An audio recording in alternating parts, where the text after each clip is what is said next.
Atos Apóstolos, capítulo número 27. Amém? E como se determinou que havíamos de navegar para a Itália, entregaram Paulo e alguns presos a um centurião por nome Júlio, da corte Augusta. E embarcando nós em um navio adramentino, partimos navegando pelos lugares da costa da Ásia, estando conosco Aristarco, macedônio de Tessalônica.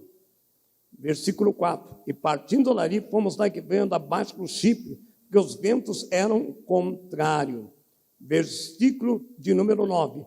E passando muito tempo, e sendo já perigosa a navegação, pois também o jejum já tinha passado, Paulo os admoestava, dizendo-lhes: varões, vejo que a navegação há de ser incômoda, e com muito dano, não só para o navio e a carga, mas também para as nossas vidas. Versículo 14.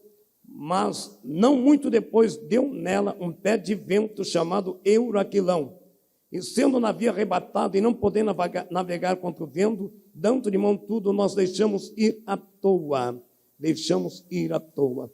Queridos, versículo número, capítulo 28.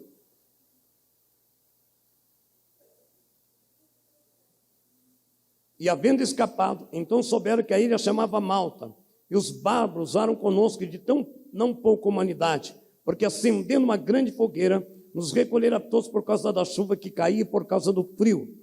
E havendo Paulo juntado uma quantidade de vides, pondo-as no fogo, uma víbora, fugindo do calor, lhe acometeu a mão. Amém? Por favor, podeis assentar. Parece confuso, mas não é.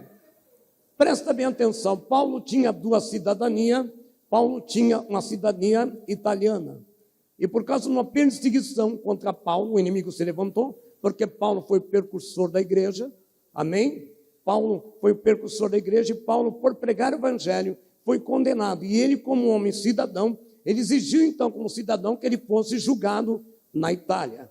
Eu não vou voltar esse texto, depois você vai ver em casa. Deus, olha bem, a Bíblia diz que Deus realiza os desígnios do coração do homem.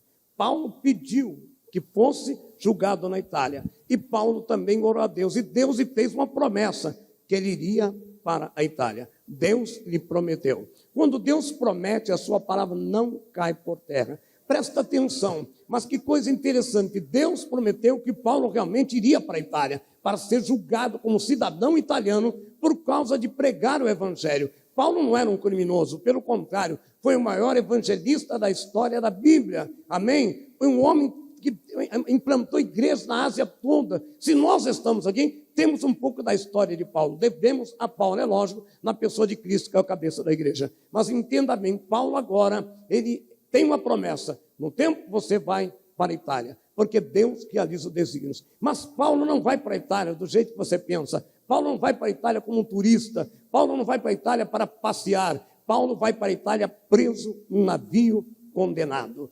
Paulo vai lá embaixo. Aqueles navios tinham muitas em volta janelas, onde os remos enormes eram colocados, e os prisioneiros e outros remavam, porque o barco, muitas vezes, as velas não podia conduzir, então remava. Paulo estava sendo para a Itália, condenado, preso e acorrentado. Aí você pode falar: mas que promessa é essa? Não importa, Lamantube, Canávia, Labachere, Meneia, Deus tinha feito uma promessa, aleluia. Deus tinha dado o destino, você vai para a Itália, mas o processo Deus não fala. Quem está entendendo? Está entendendo, meu irmão? Deus tem uma promessa na tua vida. Deus pode dar até o destino, mas a forma de chegar nele, Calamarrai. Quem está entendendo? Imagina se Deus chegasse para Moisés e disse a Abraão, ele disse uma parte: olha, eu vou te enviar para libertar meu povo do Egito, só que vou endurecer o coração de Faraó, até aí tal, mas olha, ele vai negar isso, vai vir a praga, vai vir Moisés falar: não, então não quero. Então Deus, ele faz a promessa, ele te dá um destino, mas ele não te mostra a forma, amém? O processo. Porque muitas vezes, se Deus for revelar o processo, você não vai suportar, ou você não vai aceitar. Então não quero. Labacere, Meneia. Então eu pergunto: quem tem promessa aqui? Então, se tem promessa, tem destino, suporta o processo. Está entendendo, querido? Pô, mas pastor, que Deus é esse? Paulo só pregava o amor, pregava o evangelho, levantava vidas, e agora Deus faz promessa e leva ele preso. A forma como você vai chegar na vitória não importa. O importante é que Deus que prometeu vai cumpri-la. E a Bíblia diz que Paulo, Labacere Meneia, com 276 pessoas naquele navio. Olha a situação, queridos. Olha a situação. O barco começou indo. E Paulo começa a dizer, porque o homem de Deus, a Bíblia diz que nada acontece aos seus pequeninos, que Deus não revele antes. O Senhor disse, Paulo, a navegação será difícil. Labacamanávia. A navegação será difícil, mas eu te dei um destino. Então, eu não estou dizendo que vai ser fácil, mas vá até o fim, porque eu sou contigo. Descansa, porque eu estou nesse negócio. Está difícil, meu irmão, está difícil, mas aquele que prometeu é fiel para cumprir. Porque tem coisas que Deus promete, e parece que está tão difícil de falar. Acho que não é Deus, não, acho que é na carne. Acho que não foi Deus que falou. Não, irmão, Deus quando fala, o inimigo tenta se levantar, e Deus também prova a tua fé. Está difícil, o processo é difícil, mas a promessa vai ser cumprida. Quem pode dar um glória? Shuribadarabia andecandarábia.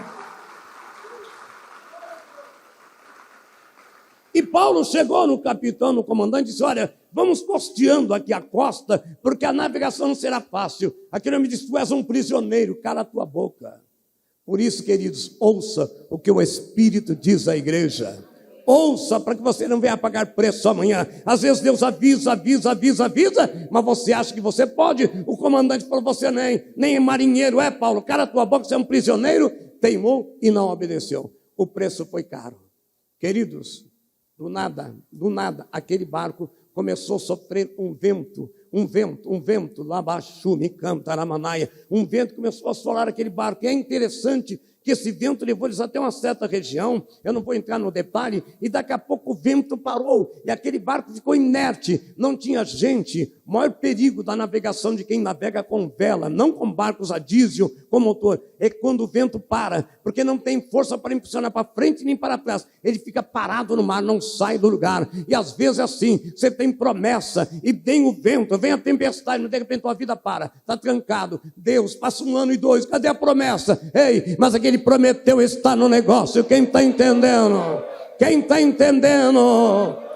Às vezes é assim na minha, na tua vida. Deus faz uma promessa, queridos.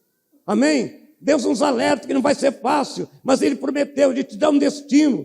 Ele te dá vou te dar essa casa, vou te dar a Itália, vou te dar isso. E muitas vezes o que acontece? Deus tenta te alertar, você alerta a pessoa não quer dar crédito. E de repente vem um vento, a tempestade, porque olha, não é porque Deus lhe prometeu que você está isento de passar pelo vento. E além do vento, agora vem um tufão, queridos. Aí, se fosse o crente de hoje, pastor Jair, não é Deus esse negócio não, cara. Veio o vento, o comandante não quis me ouvir, fiquei parado, trancado 1 ano, 2 anos, não acontecia nada, nem para frente, nem para trás, nem para frente, nem me acontecia nada, parado. Agora vem um tufão, será que é Deus? Será que é Deus?